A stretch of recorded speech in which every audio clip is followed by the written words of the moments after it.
Dans ce cours, nous allons nous intéresser à la symétrie axiale, page 98-99.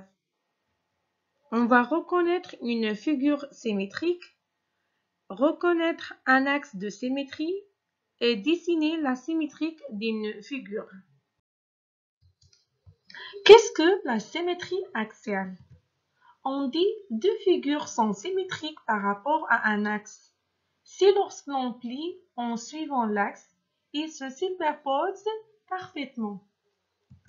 Et si je plie le papillon en suivant l'axe, je vois que les deux parties se superposent parfaitement. Alors, on peut dire que ce papillon est donc symétrique par rapport à l'axe qui passe au milieu. Alors, ce papillon est symétrique par rapport à l'axe qui passe au milieu. Autre exemple, quand vous voyez, pour les deux exemples, il y a une symétrique par rapport à un axe de symétrie. On les appelle un axe de symétrie. Donc, les deux figures sont symétriques par rapport à un axe de symétrie. Donc, l'axe de symétrie. Un axe de symétrie. Alors, un axe de symétrie partage une figure en deux parties que l'on peut superposer. Si on plie la figure le long de cet axe, les deux parties se superposent exactement. Alors, comme vous voyez, dans les deux figures, on trouve que les deux figures, elles sont symétriques. Pourquoi symétriques? Parce que si on plie, les deux parties se superposent. Alors, on dit que les deux figures sont symétriques. Par contre, pour la deuxième image, on ne peut pas dire qu'ils sont symétriques. Alors, on dit qu'ils ne sont pas symétriques parce que si on plie, les deux parties ne se superposent pas. Alors, on dit que les deux figures, ils ne sont pas symétriques. Alors, remarque, alors on peut trouver dans une figure symétrique, on peut trouver 0 ou bien 1 ou bien plusieurs axes de symétrie. Comme vous voyez dans les figures suivantes.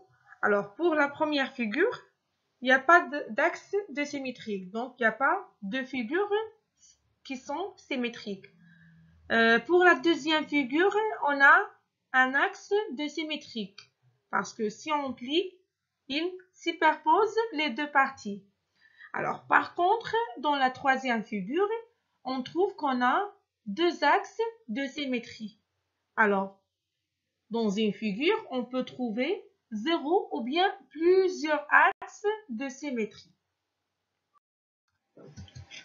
Prenons l'exercice 3, page 98.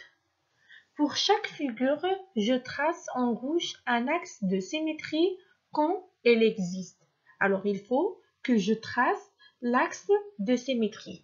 Alors, un axe de symétrie, c'est un axe qui partage la figure en deux parties pour que les deux parties soient superposables. Alors, première figure, le carré. Alors, pour le carré, l'axe de symétrie doit être en milieu. Donc, il va partager le carré en deux parties. Deuxième chose, pour le triangle aussi, pour le cercle aussi et pour le rectangle aussi.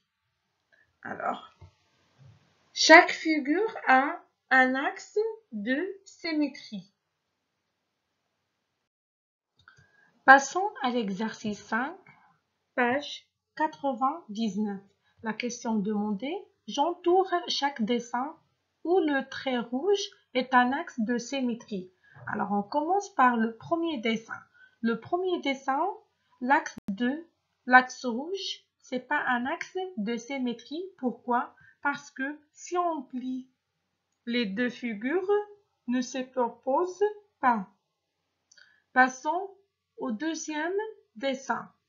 Même chose pour le deuxième dessin. C'est pas un axe de symétrie parce que les deux figures ne se superposent pas.